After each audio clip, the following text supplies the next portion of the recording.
Je m'adresse à une personne qui traverse des moments difficiles et qui se sent seule. Tu te dis qu'en 2025, les mêmes choses m'ont traversé. Je viens t'annoncer que les Égyptiens que tu avais vus en 2025, là, ils ont été engloutis pendant le crossover. Cette année, là où tu pleurais seul, Dieu enverra les gens pour pleurer avec toi, pour te consoler, pour te soutenir. C'est facile lorsque les gens sont là, mais lorsque tu as la conscience que tu n'as personne qui pourra entendre tes cris.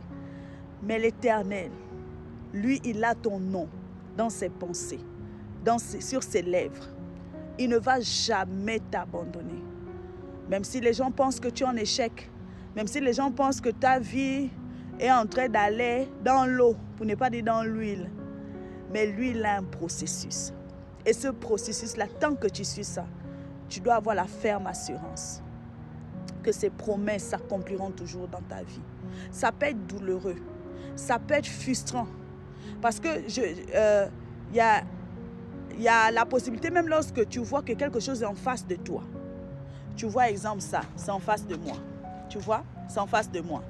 Je veux prendre, mais le Saint-Esprit me dit non. Tu ne dois pas prendre comme ça, va d'abord prendre des gants. Donc, pourtant, la chose est déjà en face de moi. Hein? Comme tu vois là, c'est déjà en face de moi. Mais le Saint-Esprit te dit non, va d'abord prendre les gants. Donc, je dois encore aller dans une boutique pour aller prendre les gants, tandis que je peux directement ouvrir. Pourquoi? Parce que le Saint-Esprit sait qu'en touchant ça, sans les gants, quelque chose peut m'arriver. Parfois, c'est douloureux. Tu te dis que tu es compliqué, hein?